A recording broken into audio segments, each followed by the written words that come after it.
em poder compartilhar esses momentos de oração. Eu tenho entristecido porque no nosso meio aqui não temos conseguido criar um mover de oração que seja no mínimo suficiente. Eu estava conversando com alguns homens de Deus que têm uma visão da nossa igreja em território nacional e mundial. Eles me disseram que isso está acontecendo em todas as igrejas. A dificuldade de se mover em oração suficientemente. Eu estava orando e Deus falou comigo algo interessante. Deus falou sobre a força da unidade. E Deus me fez ver que esse processo só acontecerá efetivamente no nosso arraial se começar na oração marido e mulher, com o cônjuge, na concordância e também com a família. Eu propus no meu coração, isso também orientado por minha mãe que esteve aqui, ela falou: por que vocês não oram juntos, uma vez por semana? E já fizemos isso outras vezes. Porém, eu percebo que esta é uma tônica do Espírito. Nós não vamos ativar o que não está ativado dentro de nós. E é isso que o nosso inimigo tenta travar, esta concordância. Nós que somos igrejeiros, de repente podemos nos tornar tão religiosos que fazemos de conta que oramos. Mas esse momento de unidade da igreja em oração, ele faz toda a diferença no mundo espiritual. É tão interessante esta questão dos filhos rodeando a mesa, os filhos diante dos inimigos à porta. O segredo disso está de fato na questão da oração. Deus me deu uma palavra, eu quero compartilhá-la, e você precisa de energia para que possa ouvir esse horário, uma palavra que talvez dure alguns minutos. Mas eu quero harmonizar 3 textos, queridos, e sair dessa voz vagarosa e tentar andar mais depressa. Harmonizar 3 textos para que possamos juntos sermos abençoados por Deus como um texto só. Então eu vou criar um texto só e não ferirei a teologia, mas estarei harmonizando textos que estão correlacionados e estão se aplicando. O primeiro texto é 2 Coríntios capítulo 10, o verso 3, assim. O segundo texto é Romanos, no capítulo 12, de 1 a 3. E o terceiro texto está aqui em Efésios capítulo 10, verso 10. Não estarei repetindo os textos, mas estarei lendo como se lê um texto só. Se você não quiser abrir, também não há problema. Se não, ouça.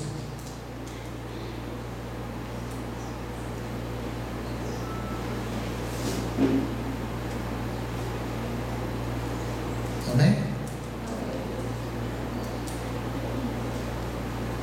Vamos orar mais uma vez? Eu tenho uma mania de orar assim. Talvez a minha necessidade de dependência mesmo, de expressão de graça. Pai querido, esse lugar está debaixo de um mover nesta noite. Um mover que pode se estender efetivamente, estrategicamente, sobre todo o mês, até que possamos nos reunir mais uma vez na igreja que teu filho Loyola serve.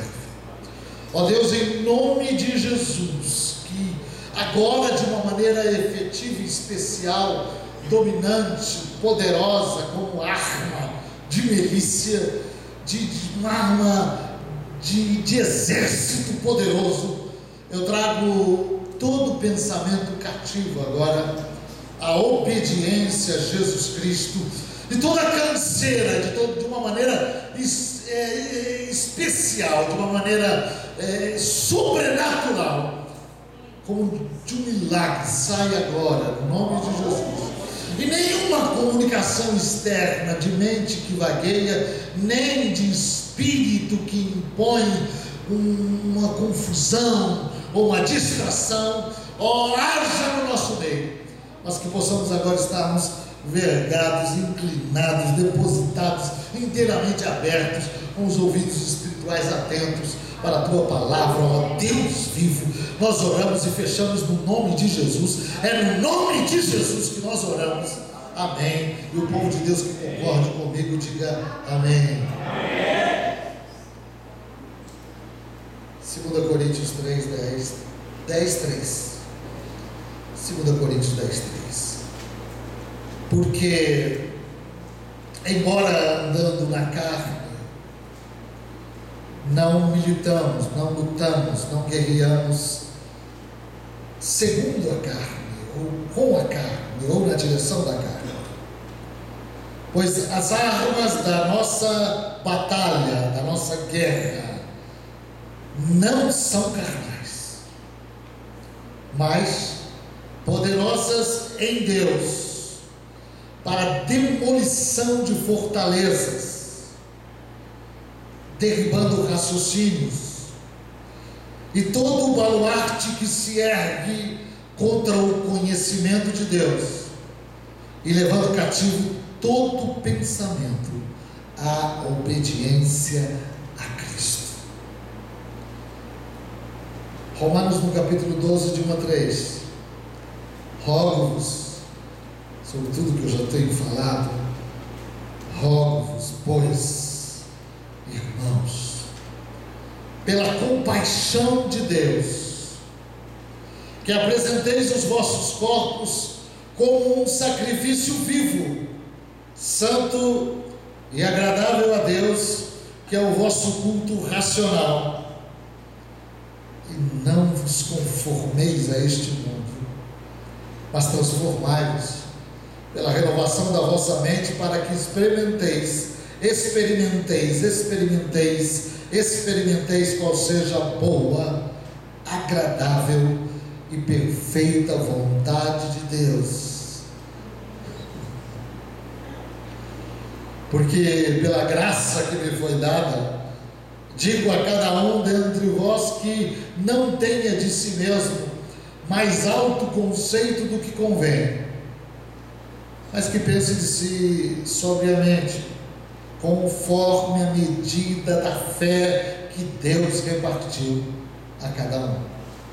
Efésios 3:10.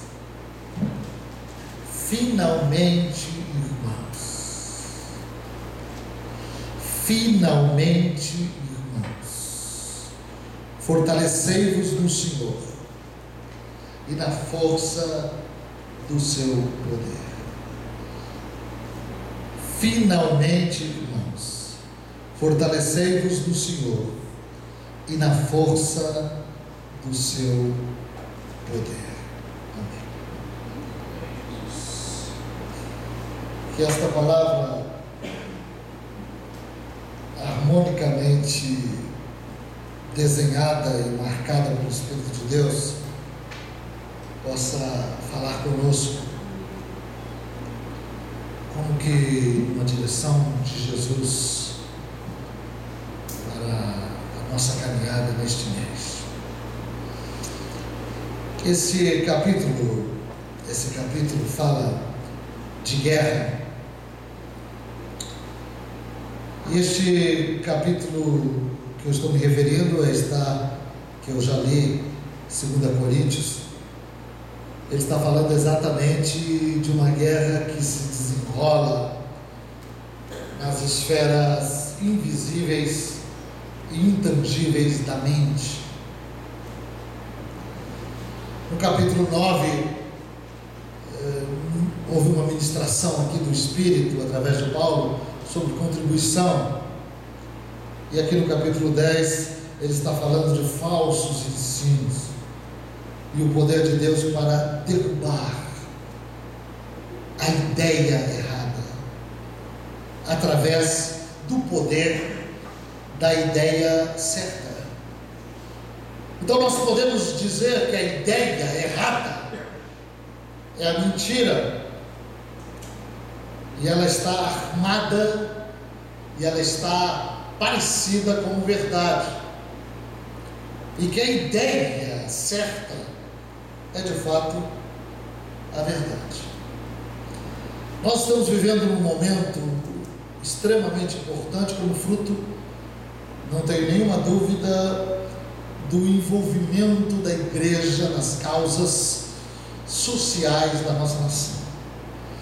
Nós temos nos envolvido efetivamente no campo espiritual. Isso já há alguns anos há um mover do Espírito, e toda pessoa que tem uma certa vivência em Deus sabe que para se conquistar algo no nível espiritual, vencendo as forças do mal, não são com armas e estratégias humanas.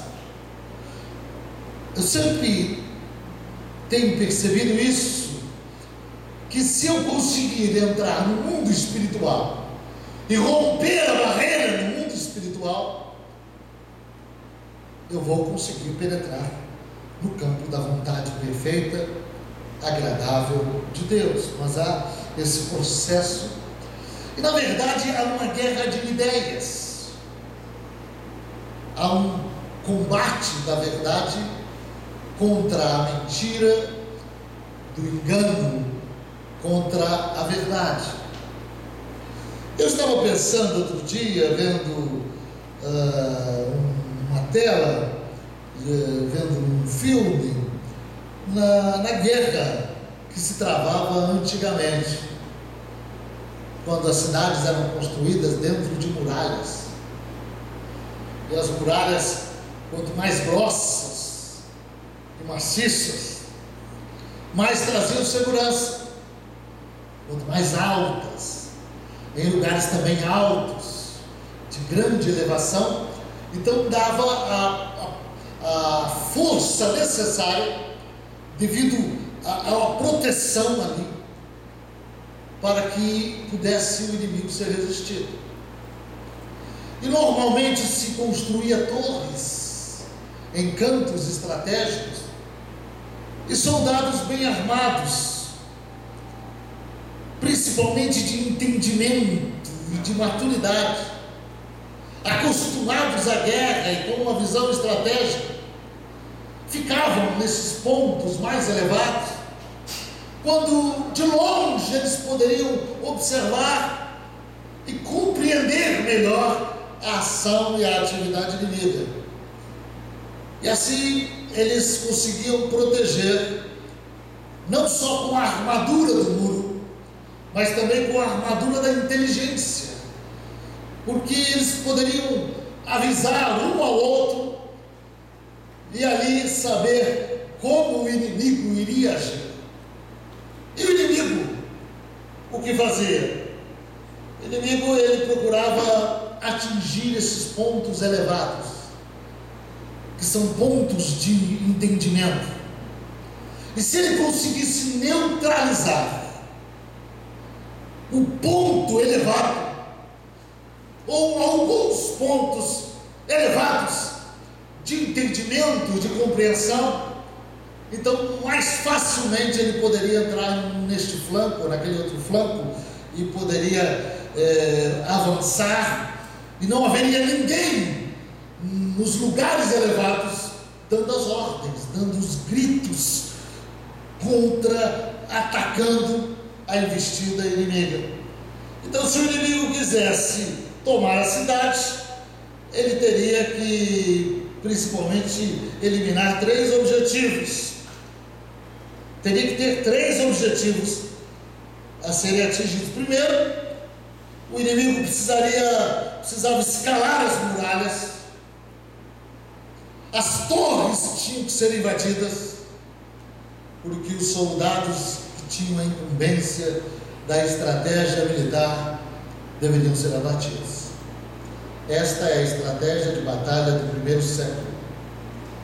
Mas aqui Paulo, se utilizando de uma figura de linguagem, ele nos apresenta uma correlação destas batalhas no cerne, no âmago de toda a nossa existência, que está aqui no pensamento.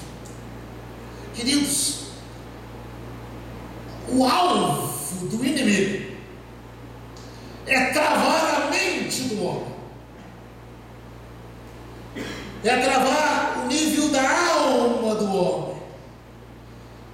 Isso é uma ação constante e contínua do nosso inimigo, e é justamente isso que Paulo está falando aqui em 2 Coríntios capítulo 10. Por quê? Porque Satanás e Satanás é um ser de ideias, ele tinha escravizado-nos, e também as nossas gerações, imposto costumes que se tornaram vícios, hábitos, estilos de vida, quadros formados de pensamento. E a gente, quando vem ao Evangelho, nós vemos ao Evangelho por causa das ideias que foram apresentadas a nós no mundo, que nós não vemos, que passamos a acreditar que existe, mas trazemos de repente um estilo de vida e hábitos que estão muito arraigados de pensamento. Aqui Paulo chama de sofismas e fortalezas, que representam racionalizações, padrões de pensamentos, hábitos tradicionais de pensar introduzidos pelo inimigo ao longo do tempo. Paulo fala aqui também de altivez e baluarte, que significa bloqueios mentais erigidos contra pontos de vistas espirituais. Então o que o texto está dizendo?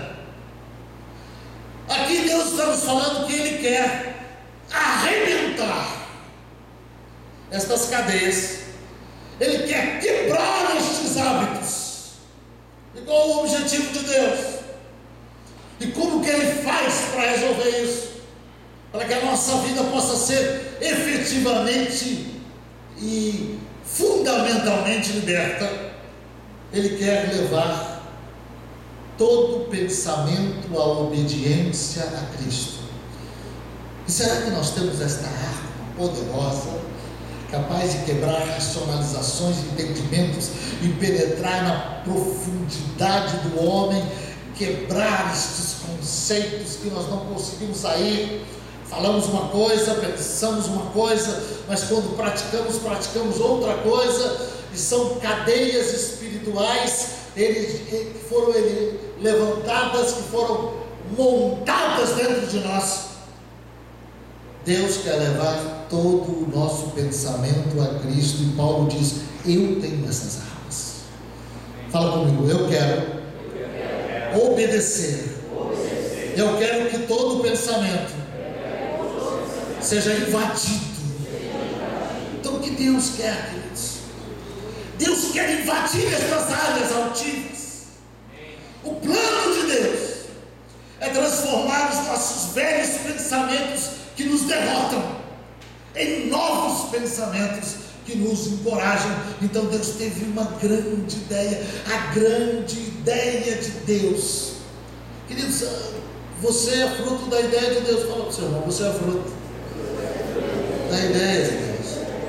Deus teve uma ideia, Ele teve uma palavra posterior à ideia. Como é poderosa as ideias! E eu tenho pensado sobre isso, como que as ideias, elas governam, elas se impõem.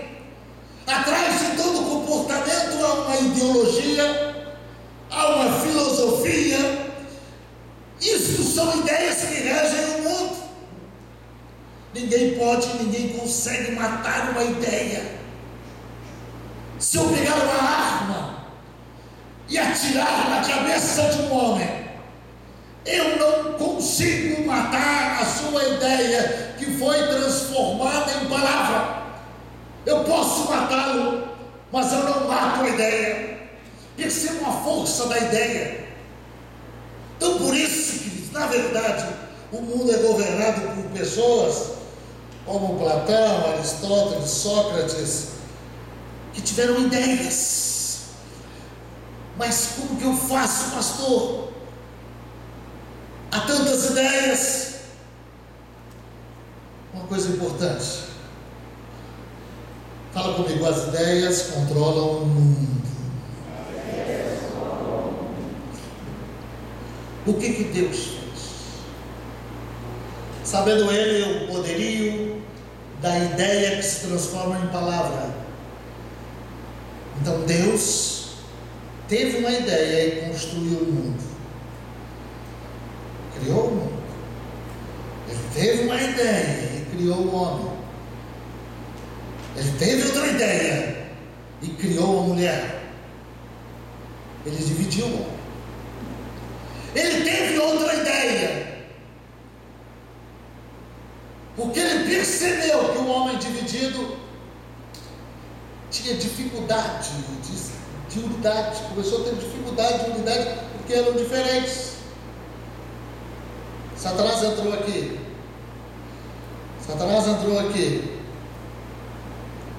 Então Deus teve uma ideia, a maior ideia de todos os tempos. Não somente uma ideia, mas Ele transformou uma ideia numa pessoa. E a Bíblia diz: no princípio era o Verbo, uma ideia, e o Verbo estava com Deus.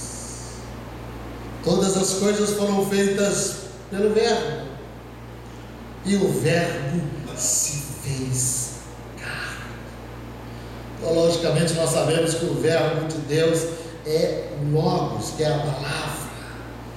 E esta palavra Logos, de origem grega, ela significa exatamente verbo da ideia, e a palavra é ideia. Mesmo no hebraico, no princípio, era a ideia de Deus, e Deus era a sua própria ideia, e Deus criou tudo por meio da sua própria ideia. Então, quando nós vamos pensando assim, como eu posso fazer para vencer as áreas altivas da minha vida? É por isso que nós estamos, como evangélicos e como pessoas que têm um quadro doutrinário voltado para a inspiração total e irrestrita das Escrituras. Nós vemos que a ideia que é Jesus se fez carne e se tornou palavra. Então, quando eu quero conhecer a ideia de Deus, a exatidão de Deus, então eu vou estudar a pessoa de Jesus. Jesus é a ideia de Deus. E essa ideia de Deus, ela é capaz de como única, confrontar com a outra ideia. A ideia de Deus é Jesus, e ela é a verdade, e ela vai confrontando com a mentira. E por isso que nós traduzimos assim a ideia como algo que saiu da sua mente. Pense nisso. Quando eu tenho uma ideia e a torno palavra. Deus teve a ideia e Ele transformou em palavras. Os profetas inspirados pelo Espírito de Deus falaram a ideia de Deus e foram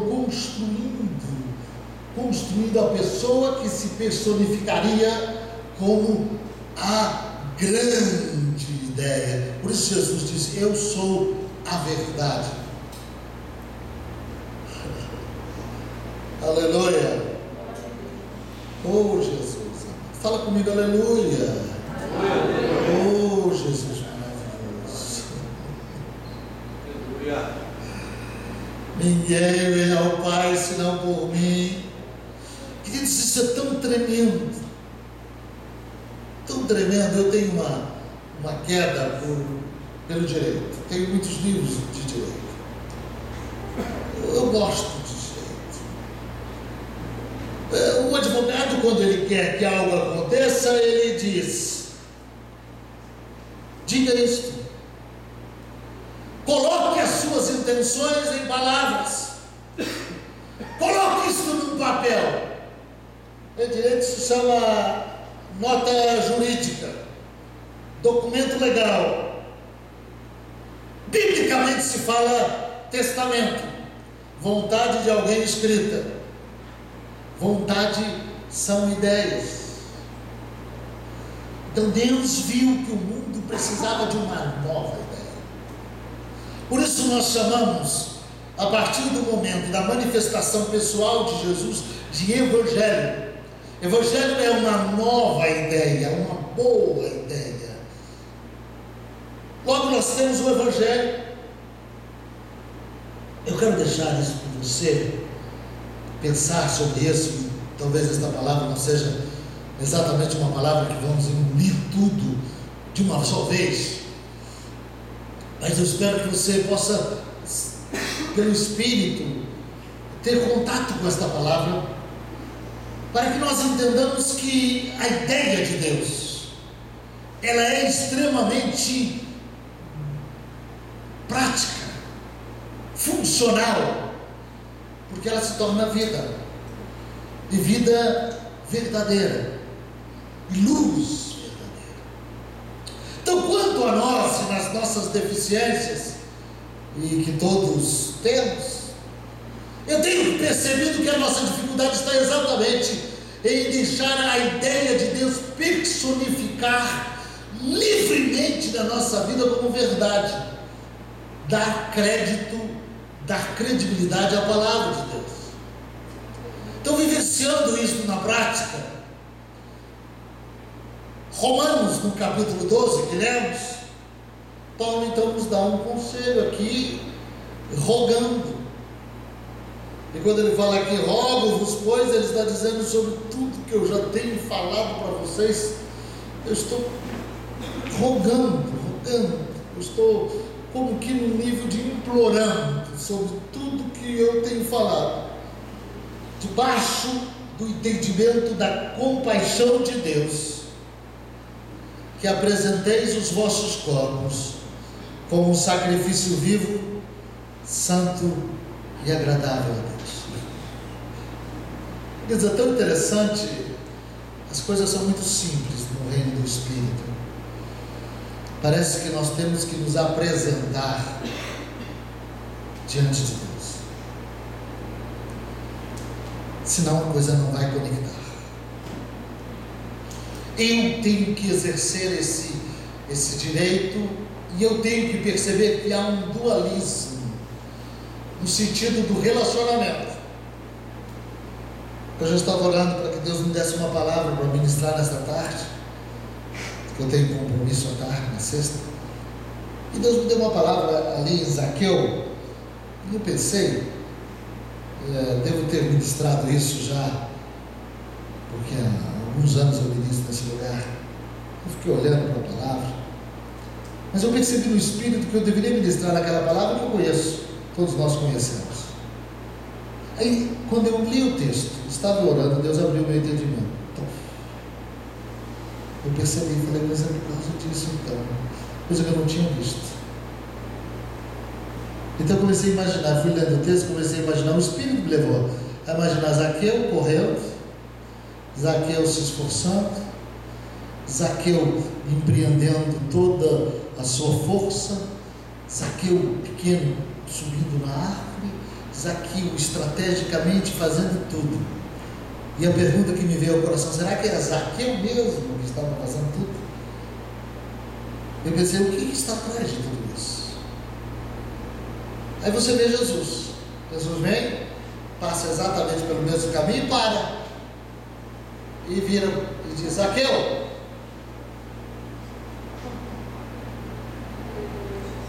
até então, tudo bem. Mas daí Jesus fala assim: hoje me convém estar em tua casa. Há uma movimentação espiritual muito forte ali, rodeando. Há um querer atrás disso tudo, porque a afirmação é lógica e firme. Então a atividade que nós temos, ela precisa ser ativada genuinamente pelo Espírito de Deus, no entendimento de que sou eu quem me apresento a Deus. É verdade, precisa haver uma apresentação, mas há um mover do Espírito atrás de tudo isso. Então qual é o mover do Espírito sobre a minha e a sua vida, no nível de revelação para o meu entendimento?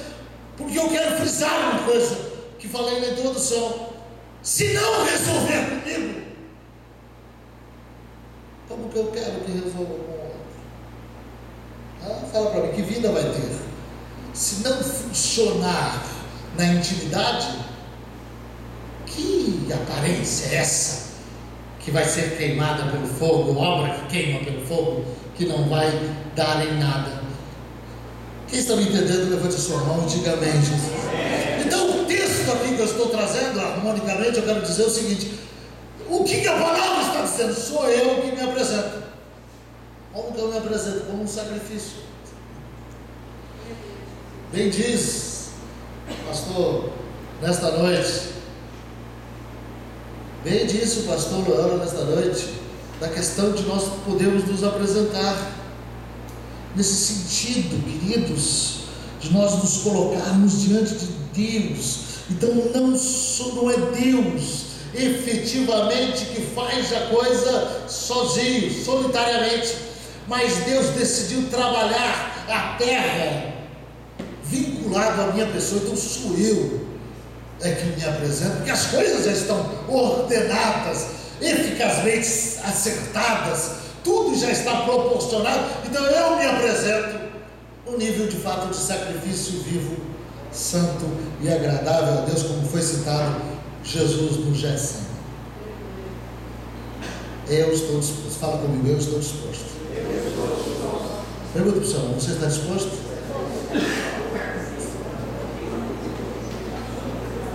Eu estava conversando com uma pessoa uns anos atrás, eu estou me lembrando agora, um moço que percebi que tinha um ministério, mas ele sempre tinha um pé no mundo e um pé na igreja, e ele tem um talento, uma habilidade dada por Deus.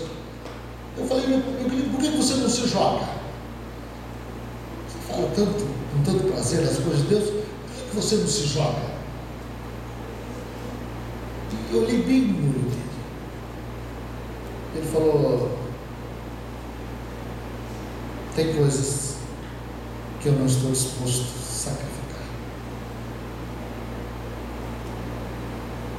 Mesmo nós como crentes, todos nós, se deixarmos o entendimento espiritual penetrar profundamente no nosso coração, nós vamos ver uma coisa importante: estamos limitados porque estamos amando aquilo que nos limita. Então a palavra sacrifício é a palavra que cabe perfeitamente. Você está disposto a entrar no nível do sacrifício? E esse texto está nos dizendo isso exatamente, que o sacrifício é o nosso culto racional, isto é, estarmos continuamente em cultuação, em cultuar a Deus, estar tendo uma troca de relacionamento. Isto é o culto racional, o culto diuturno. Isto é muito difícil.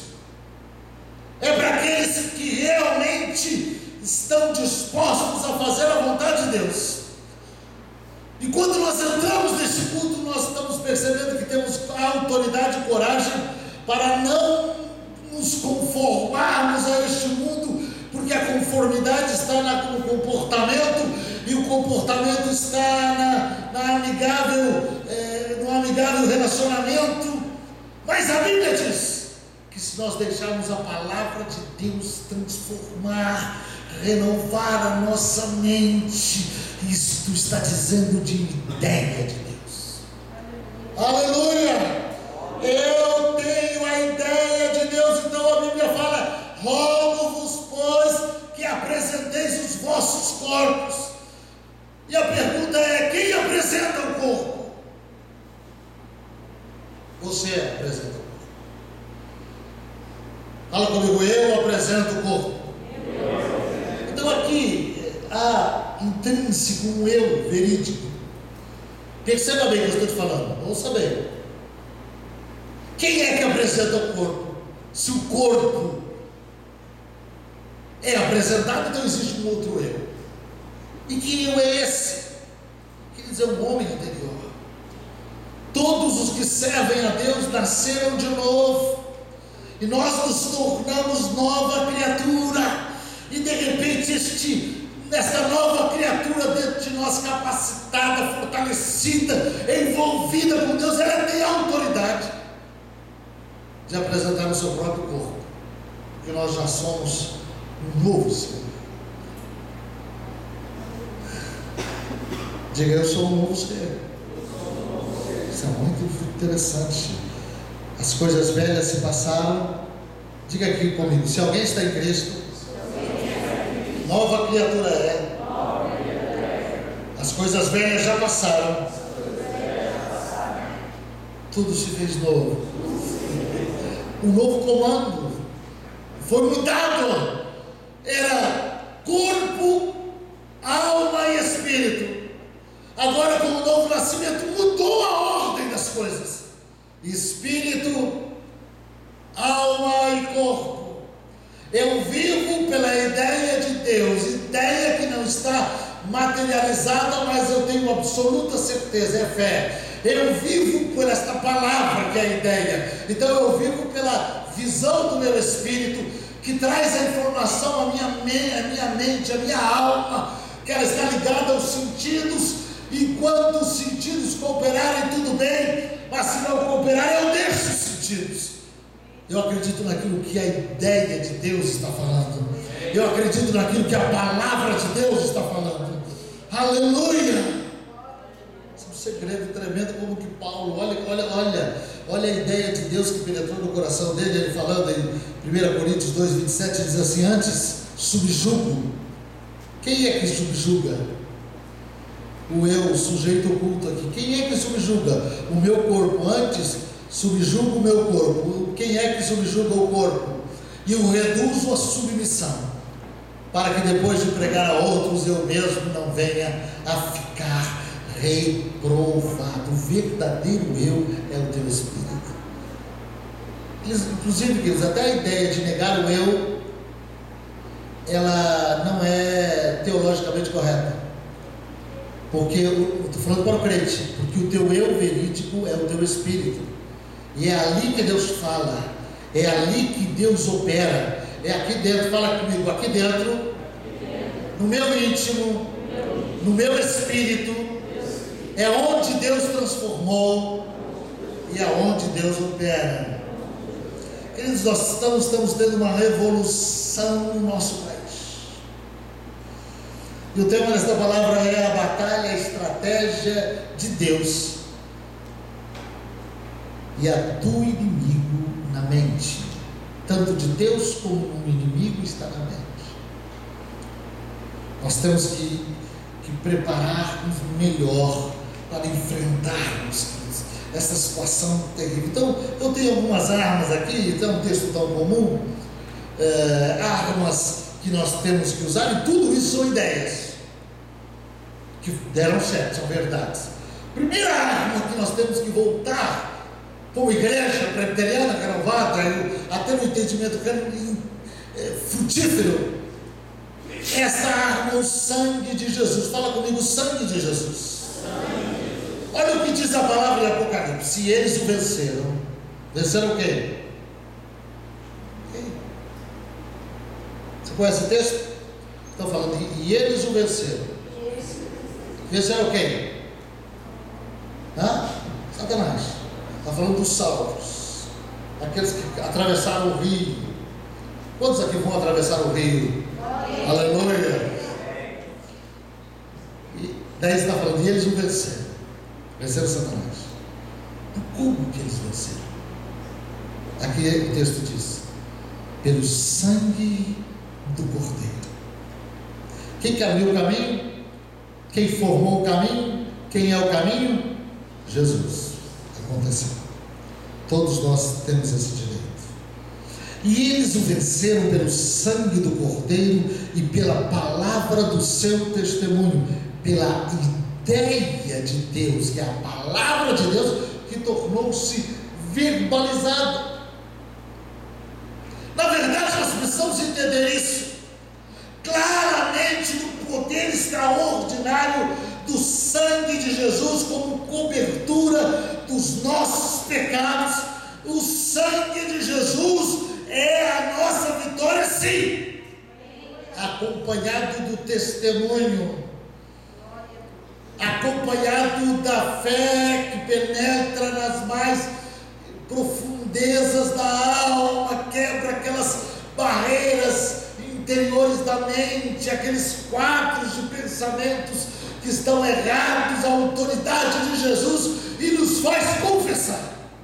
Todo homem e mulher vitoriosa em Deus, genuinamente, ele tem uma confissão natural, constante, contínua, da palavra de Deus, do entendimento do sangue de Jesus Cristo. Eu quero parar por aqui. Temos muitas outras armas nós conhecemos, mas o que eu quero deixar como conclusão é que a coisa precisa ter dois entendimentos: o entendimento de que existem problemas. Você não veja. Você está ouvindo esta palavra.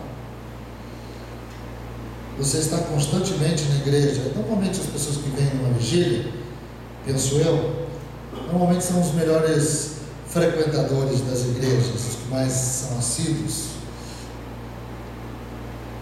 Nós temos um grupo pequeno aqui das nossas igrejas. Quantos cultos nós passamos, quantas reuniões nós passamos e quantas vezes ouvimos a palavra? Durante a semana, durante os meses, durante todo o ano.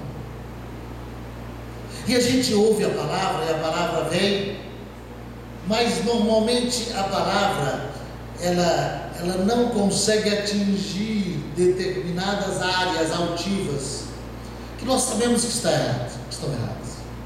A gente sai e fica bem aqui, saiu ali. Voltamos a ter aquele antigo quadro de pensamento. Deus, nesta noite, há uma unção de Deus aqui. Quantos creem? Digam amém, gente. Se nós nos tornarmos voluntários nesta noite, em apresentar o nosso corpo verdadeiramente a Deus como sacrifício vivo,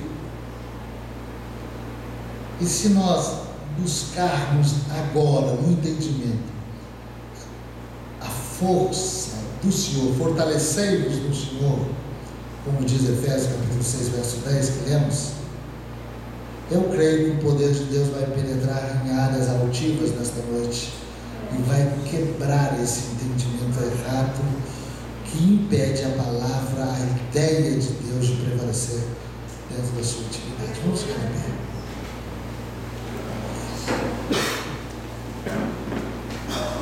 Eu não quero, se não ser claro, não sei se eu estou conseguindo ser exatamente claro, mas há na sua vida fortalezas, sofismas que impedem a genuína operação do Espírito de Deus na sua vida, e talvez isso tenha persistido há anos.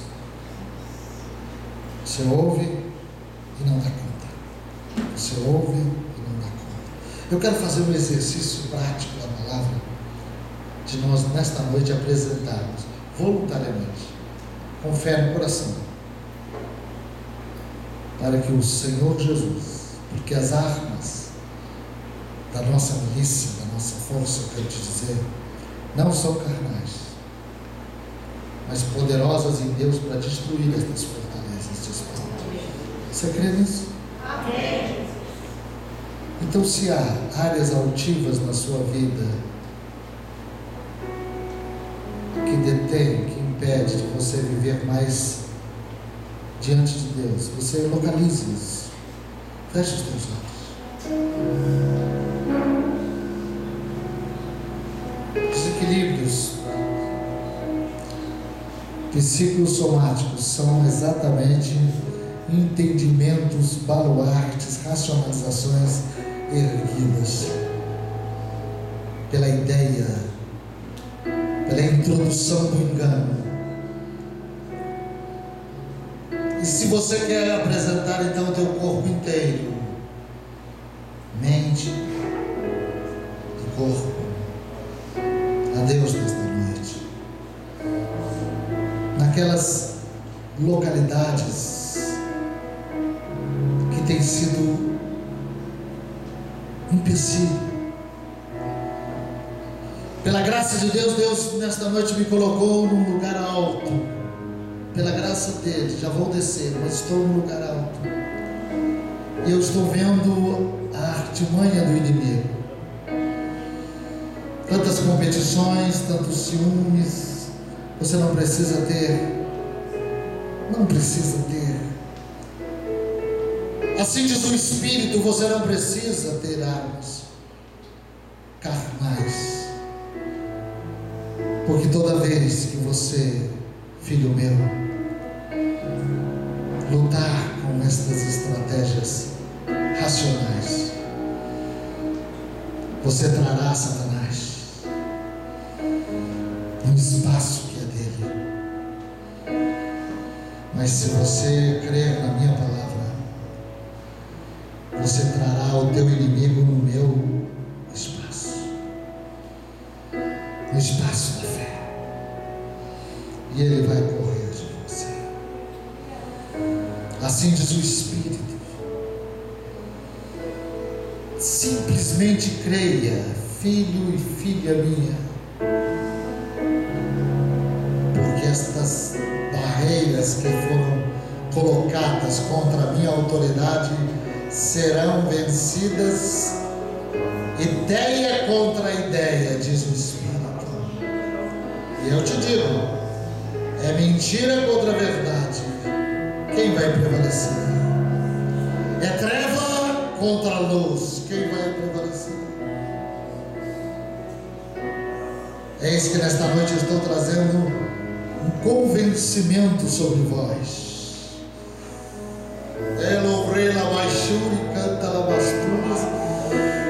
A verdadeira libertação é o encontro da verdade com a mentira. Você que precisa de uma libertação de Deus, levante a sua mão. Como igreja, nós precisamos quebrar estes sofismas, a começar dos pastores, a começar dos presbíteros, diáconos. Nós temos que quebrar isto. O reino que estamos estabelecendo não pode ser nosso, porque não é nosso, é mentira. O rei e o reino é Jesus. Se você tem áreas altivas na sua vida que ainda não foram derrubadas, levante sua mão direita e vou orar neste exato momento, pela graça de Deus. Poder maravilhoso. Eu pratico a palavra de Jesus Cristo agora, trazida a ideia, a mente, o coração de Paulo, pelo Espírito de Cristo, ao Espírito de Paulo, a mente de Paulo, e cravada e escrita. Ideia que se tornou palavra, Jesus. A personificação desta ideia eu faço penetrar agora nas áreas mais altivas, que na verdade são áreas baixas, de vícios terríveis.